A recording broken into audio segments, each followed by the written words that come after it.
Proxy সিস্টেমটা আগামী নির্বাচনে অ্যাপ্লাই করা যেতে পারে। এই অভ্যুত্থানে আমরা দেখেছি প্রবাসীরা কিভাবে ভূমিকা রেখেছে। তারা যদি রেমিটেন্স শাটডাউন না করত তাহলে কিন্তু হাসিনার পতন হতো না। এই অভ্যুত্থানে প্রবাসীদের ব্যাপক ভূমিকা রয়েছে, সুতরাং অবশ্যই তাদেরকে আগামী নির্বাচনে যে ভোটিং রাইটস সেটি দিতে হবে।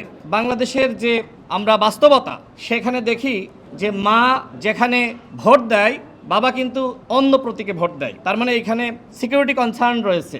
তারপরেও এই তিনটা পদ্ধতির মধ্যে সবথেকে সহজ এবং মোটামুটি রিলায়েবল হলো প্রক্সি পদ্ধতি।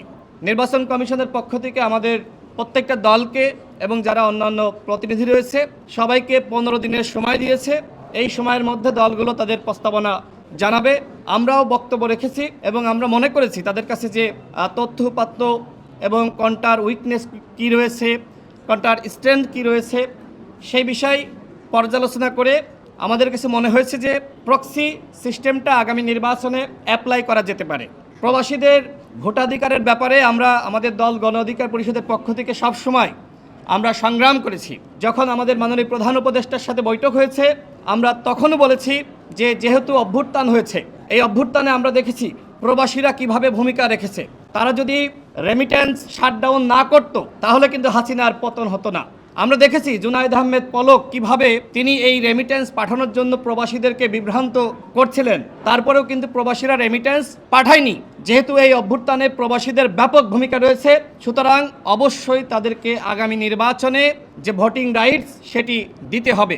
নির্বাচন কমিশন যে সূচনা করতে যাচ্ছে প্রবাসীদের ভোটের অধিকার নিশ্চিত করা, তার সাথে আমরা সম্মতি পোষণ করেছি। তবে কোনো কারণে যদি তাদের ভোটের অধিকার না দেওয়া হয় আমরা কিন্তু সেটি মানব না। আমাদের কথা হলো যে বিশ্বের বিভিন্ন দেশে প্রায় 2 কোটি প্রবাসী রয়েছে, তারা আমাদের দেশের সম্পদ। এই যে বাংলাদেশ এখনো পর্যন্ত এতটুকু টিকে রয়েছে, অর্থনৈতিক গতিশীলতা রয়েছে, এর একমাত্র কারণ হলো আমাদের প্রবাসীরা তারা রেমিট্যান্স পাঠাচ্ছে। অর্থাৎ বাংলাদেশ গঠনে তাদের ব্যাপক ভূমিকা রয়েছে। অবশ্যই তাদেরকে ভোটের অধিকারের বাইরে রাখা যাবে না। তারা 3টি পদ্ধতির কথাই বলেছেন যে 3টি অ্যাপ্লাই করে দেখবেন, কিন্তু আসলে ওই সময় আমার কাছে মনে হয় না যে আসলে 3টি পদ্ধতি একসাথে অ্যাপ্লাই করা সম্ভব।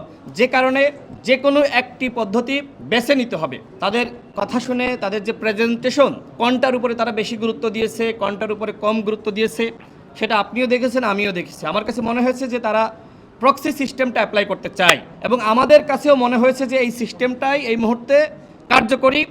এই সিস্টেমটা যদি অ্যাপ্লাই করা যায় তাহলে মোটামুটি রিলায়েবিলিটি থাকবে।